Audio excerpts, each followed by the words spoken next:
Hey everyone, Joe here from ActionX. Welcome to What's on the Tube. Welcome back if this is your fifth DC Stargirl Season 2 episode review. So once again, if you're obviously hearing this audio version clip, once again, my microphone made me sound like a bunny. Because every time I apparently move the camera just slightly, it just disconnects the audio. So I'm like, great. Just great. I was so ready to go to bed. Because I've been up since 5:30 in the morning. I am recording this at 10:22 at night. So this will be fun as I'm going to recap the episode again. But either way, this episode I think was another strong one. It seems like this season of Stargirl is really hitting it off. Even in this one, as we're hitting the high speed of the season, as we're beginning to really get into like the real confrontations, which... Don't get me wrong, the slow start to the season was very impressive. They held their own. They didn't immediately start up with the whole like typical like, oh, here's the hero taking on the villain already, and then obviously the hero's gonna get their ass whooped because we need an entire season's worth of fighting. No, they purposely saved to that to build up to these moments, and this moment definitely had the payoff of like, this is not the big grandiose moment, but this definitely feels like this should have happened at this exact moment in the story. So far, story-wise, 5 episodes in, they're doing an amazing job trying to get all that onto the realm, and as well as continuing the other storylines that are slowly creeping up as the Eclipso storyline takes full center stage this week. So with that being said, let's go through the butchered recap and talk about this week's episode of Stargirl. For me, the second time.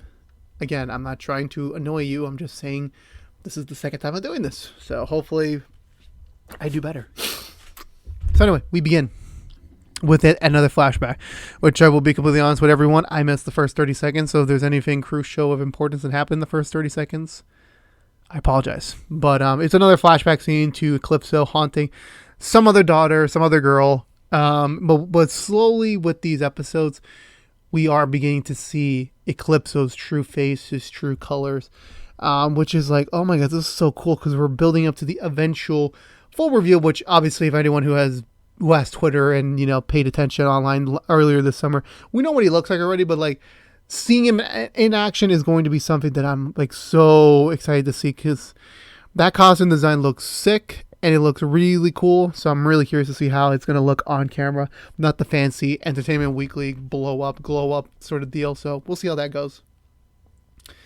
So we cut to present day. Courtney has wrapped up her search for the shade with no real luck. But when she returns, Pat is waiting for her in her bedroom, ready to scold her for once again missing her curfew again.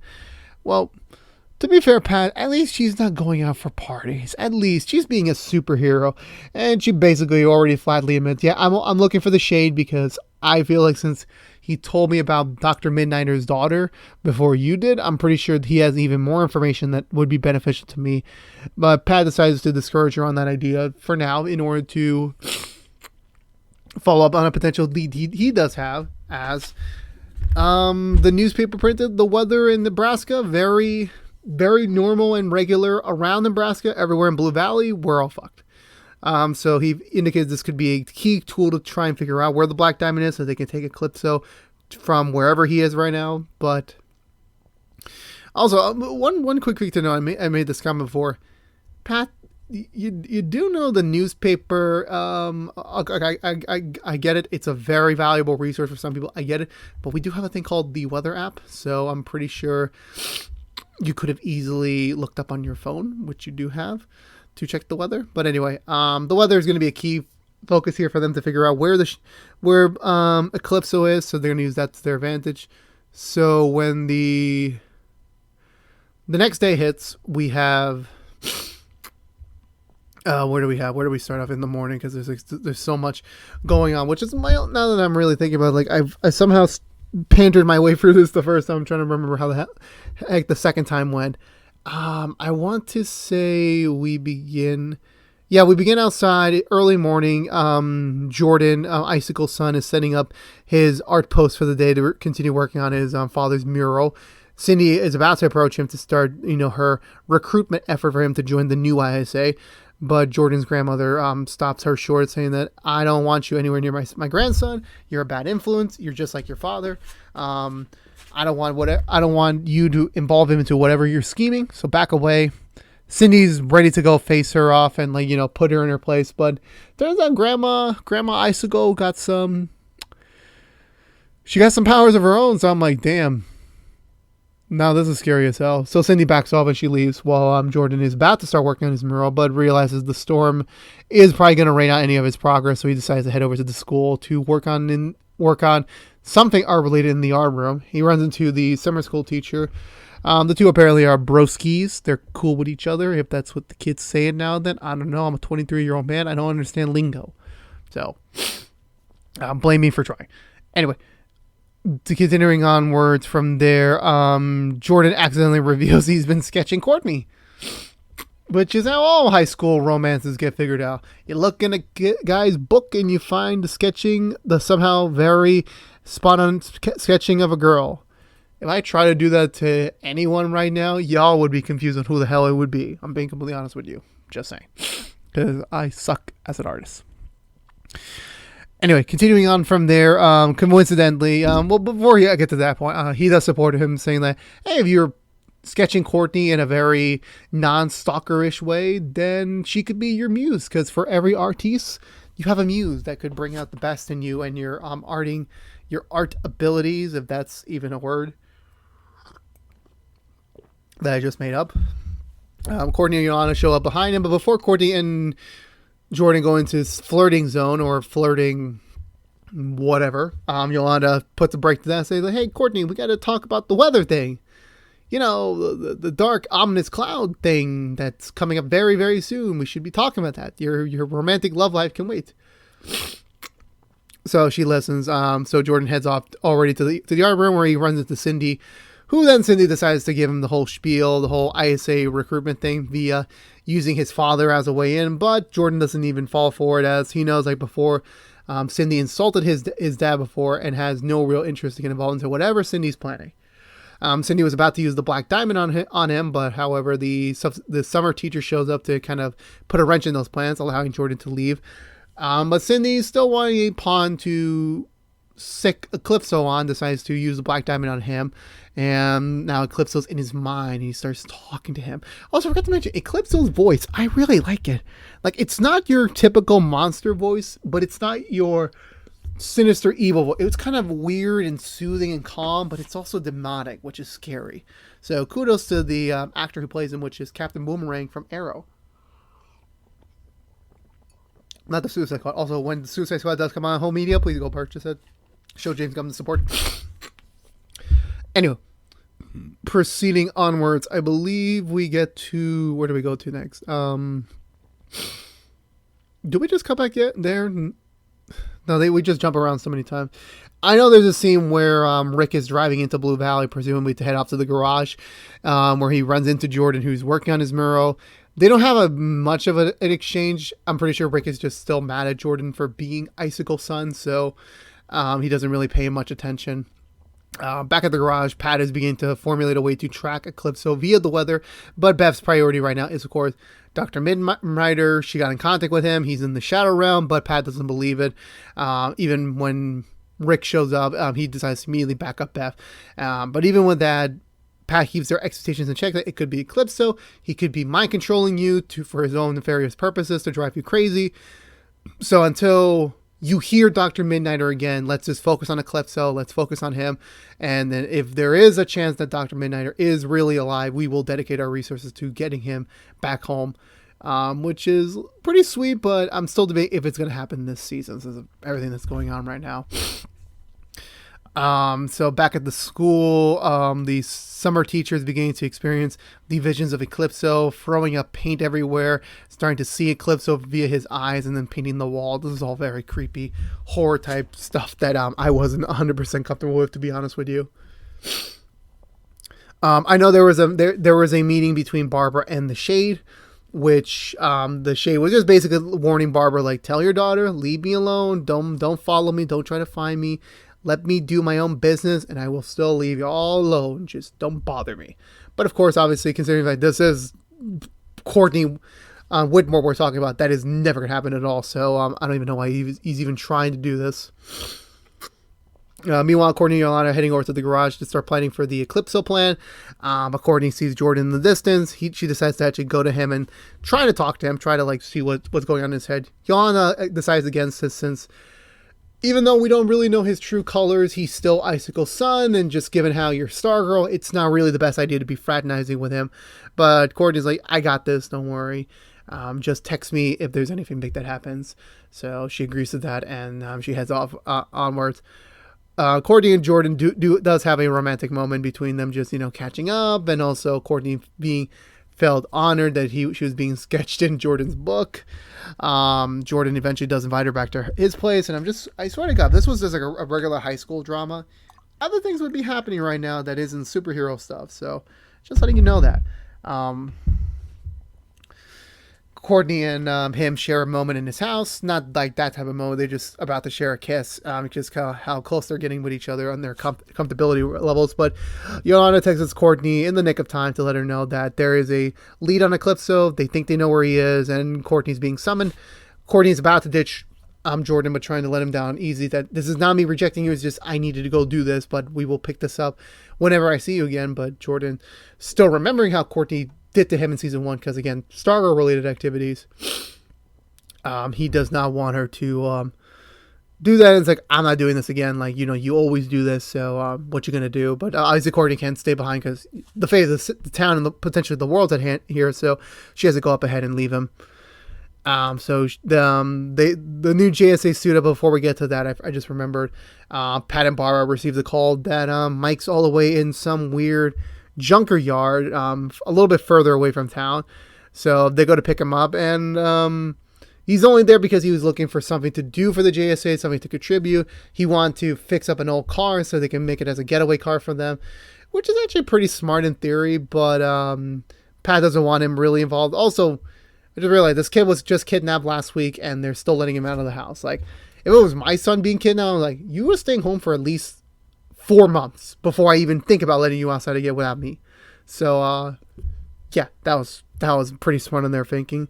But they both remember what the Thunderbolts said a couple weeks ago, that Mike feels alone because, like, right now, Pat is all about the new JSA, about Courtney, about his new wife, and Mike's kind of being pushed to the side, which is a fair reaction to have in this certain situation when your family is half superhero, half new. So that actually does make a little bit of sense. So Pat decides to ease him in a little bit and say, you know what, let's do a couple small projects for the JSA just so that you feel included and you feel like a valuable component to the team, which actually does make Mike a little bit happy that like he's actually contributing now, but we don't get to see that just quite yet.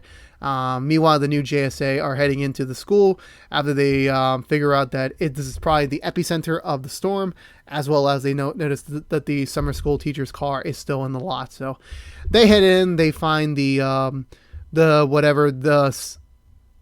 aura of this evil energy is to the art room. They discover what the summer teacher has been doing for the whole last few hours, painting just a bunch of random nonsense, but painting pictures of the black diamond, and of course, obviously, Eclipso himself. Which honestly, the VFX in this scene is really, really great. Like, it really stood out well. So my kudos to the VFX team on that. Eventually, Eclipso starts messing with their minds, specifically of Yolanda, Rick, and Beth, using their current fears against him. Yolanda would brainwave, Rick with his current balance with Solomon Grundy, and of course Beth with her upcoming parents' pending divorce. So they're all pretty much like sidelined for this one, as they literally just start hitting lockers for no damn reason.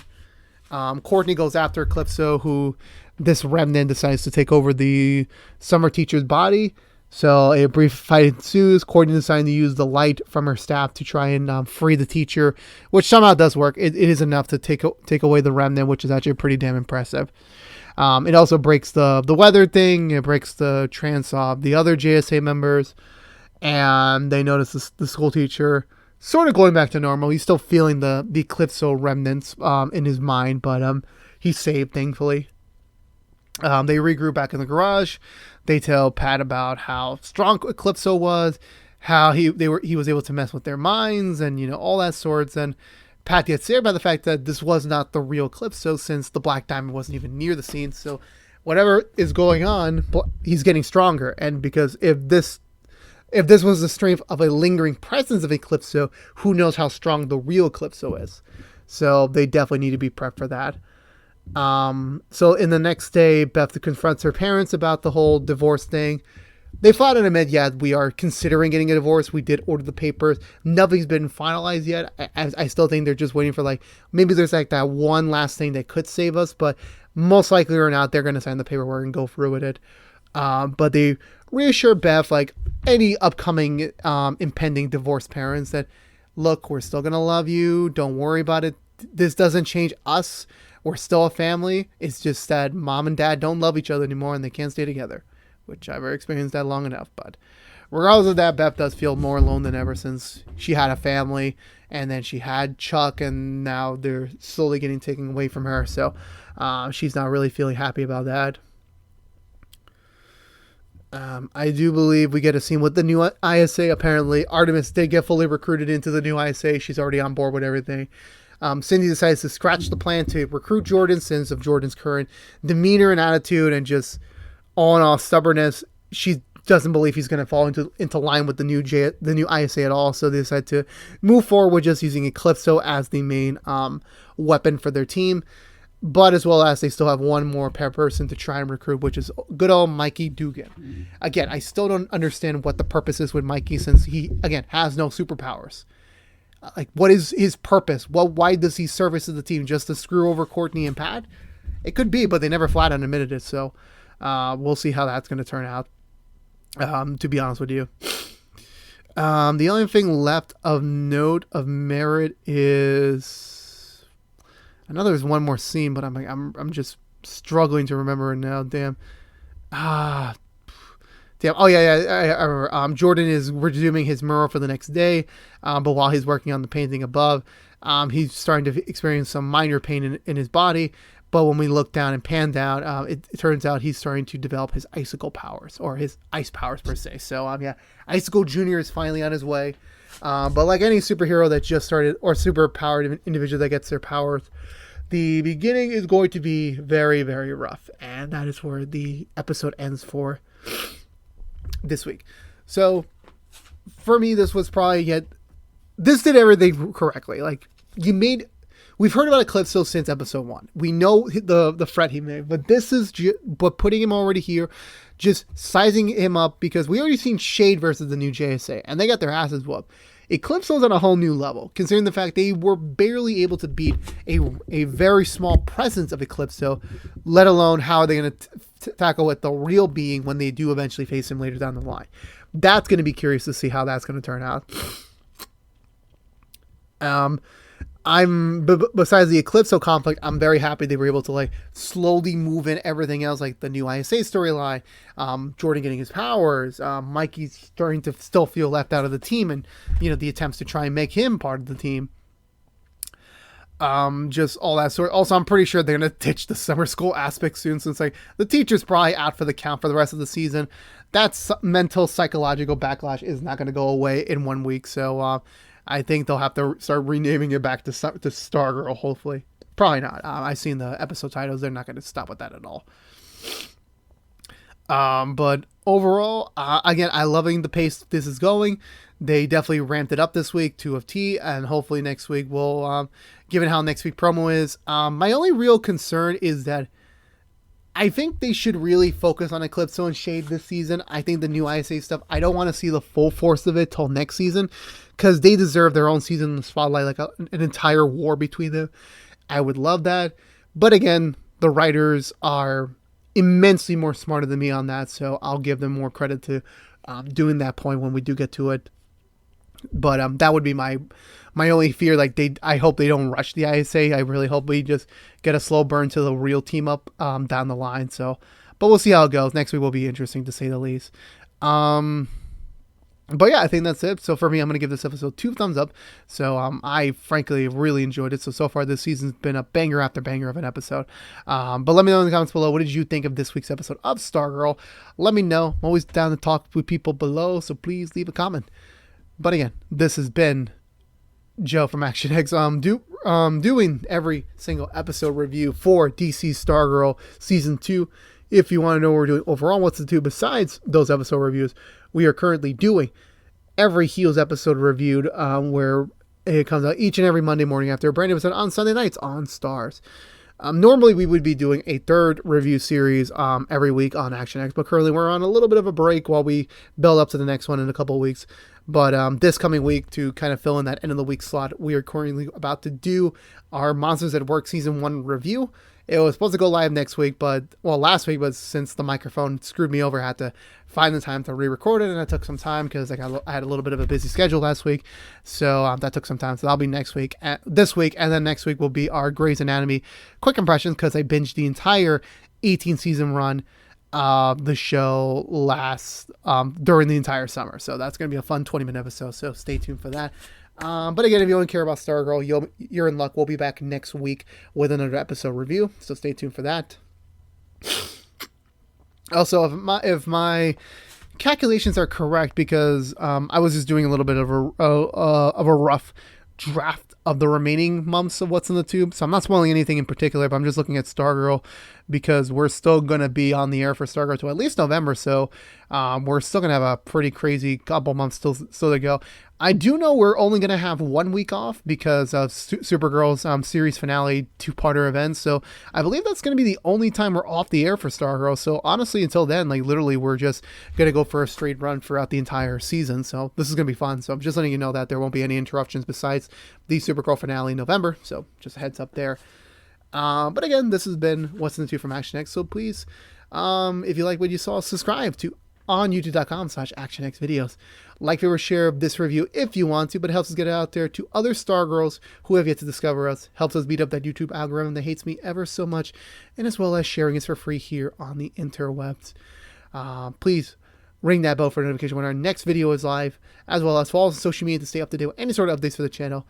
But until next time, for all you Stargirls out there, I'll see you all next week for the next episode review. But until then, stay safe out there, be good to each other, and as always, peace out.